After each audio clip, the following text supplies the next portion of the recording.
Okay, this video is on the distributive property. The distributive property, distributive property, is when there's a number in front of the parentheses being multiplied by something inside parentheses. So for instance, I have a 3 outside and I want to multiply by x minus 2 inside. So what you do is you multiply the 3 by the x, which gives you 3x. And then you multiply 3 by the negative 2, which gives you negative 6.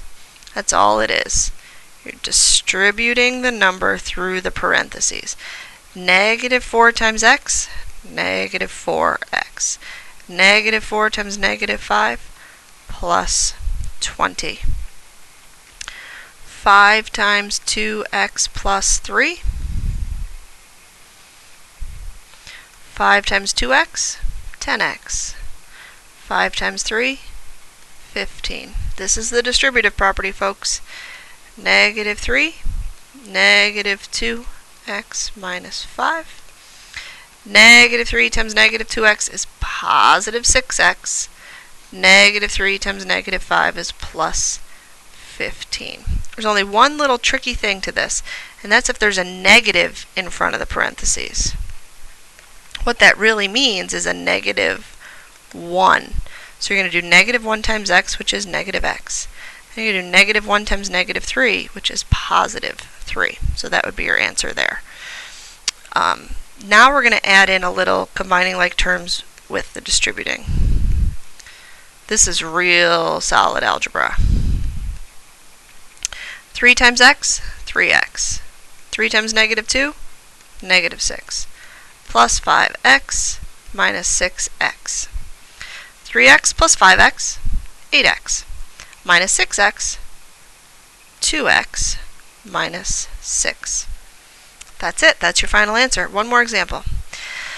What happens when the distributive property comes in the middle of the problem?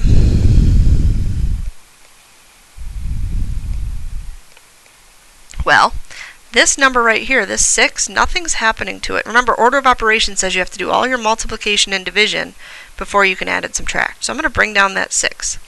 Remember, this negative sign goes with the 2. So negative 2 times 3 is negative 6.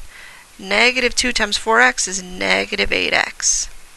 Bring down the minus 8. Bring down the plus 5x. Now I'm looking for like terms.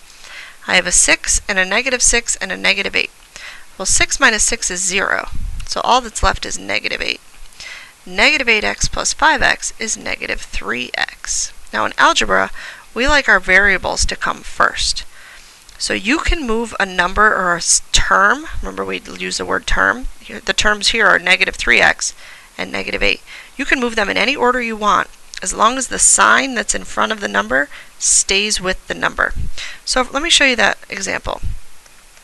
Negative 2x plus 5y minus 6z minus 7 plus 2b. If I want to rewrite that so that it goes in alphabetical order, I could put the 2b in front as long as I keep the plus sign in front of it, and we don't write a plus sign at the beginning of a problem. And then I could put the 2x next as long as I keep the minus with it, and I could put the 5y next as long as I keep the plus with it, and I could put the negative 6z as long as I keep the negative, and I could put the negative 7 at the end as long as I keep the negative with it. So just keep that in mind. Alright, that's all I have to say about distributing.